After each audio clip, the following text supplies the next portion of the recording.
picture. It's a story that gives new meaning to the term Rocky Mountain High.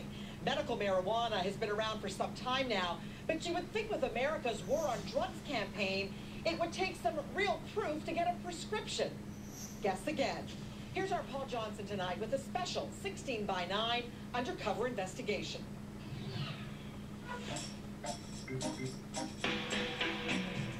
These may be some of the most expensive snacks you'll ever buy. Your secret ingredient, high-grade pot. People here in Denver, Colorado can legally come here to get high, whether it's munching on a brownie or rolling a big joint. There's a movement in America happening right now. Here at the Ganja Gourmet, there are plenty of different ways to get high. It's a dominant indica. We've got one of these. We have the sativas. And business is booming. All right, $12 out of 20. I think the system is great.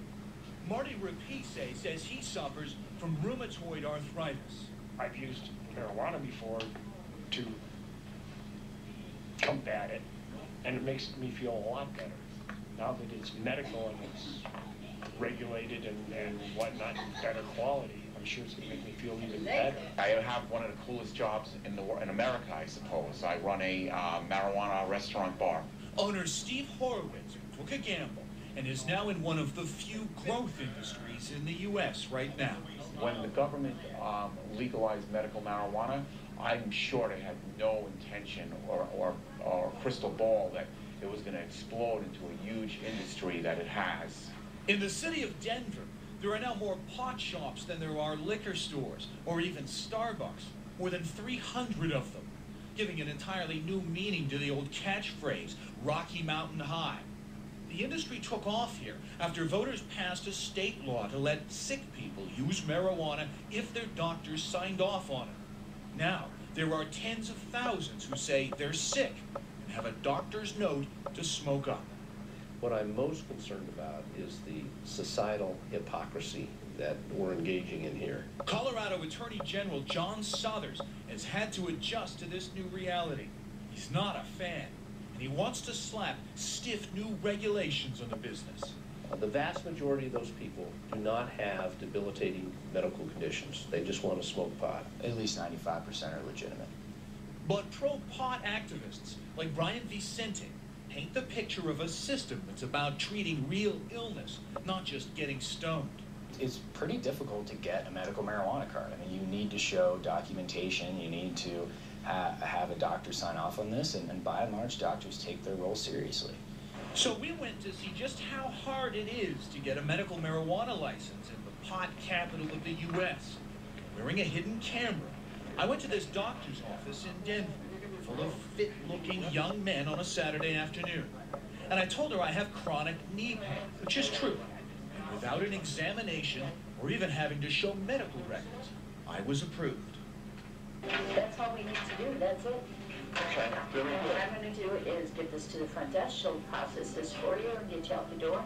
And then I guess somebody told me there is taking some weeks to get it back from the state, and they're a little overwhelmed. And indeed, they are. Getting about 1,000 applications a month for a form like this. A certificate that now allows me to own a large quantity of pot and hash to treat my knee pain. So I'm basically good to go?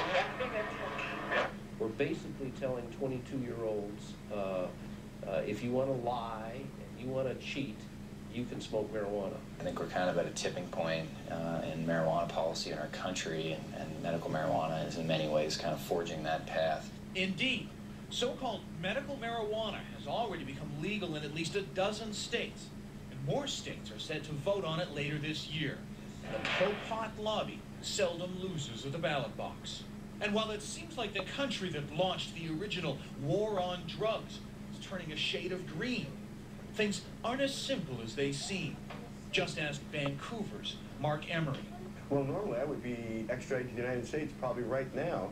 Emery is a longtime entrepreneur and pot activist who pleaded guilty to selling pot seeds in the U.S. and is due to serve a 5-year prison sentence there for the crime. Quincy Outdoor and Durban Shishkaberry from Nova Scotia. They were describing me as one of the top 50 most wanted drug targets in the world, and the biggest one in Canada. So Emery is supposed to head south to his jail cell at a time when it's never been easier for Americans to get and smoke pot. In fact, some of the very state initiatives that changed the laws got their seed money from Emery. There'll be a certain irony to me being in jail for what I've done relative to what's going on outside of that prison I'll be sent to in the rest of America. This Willy Wonder is one of our popular ones. It has a great taste to it, aftertaste. Back at the Ganja Gourmet in Denver, the political struggles that enabled this business were a distant memory. Now that there's so much great weed to be smoked for medicinal reasons, of course. It just helps me make it through the day where I don't ache and hurt as much. This is the way to do it. If you're going to do it, regulate it, get the good strains out like this, keep the pesticides out of it. But their state attorney general sees a much darker side to this. At my age, I worry about the direction of society, and is this just another indication of the decline of the American civilization? Are we on the downside after 200 years of the rise of our civilization? I just think that's, I guess, typical government fear tactics. John Suthers has been no stranger to using fear to scare people into accepting his moral view and his policies. So with this issue still so confusing, some observers say it's probably going to have to be settled at the highest levels of government, possibly the U.S. Supreme Court, the High Court. Well, there's also a medical marijuana program in Canada.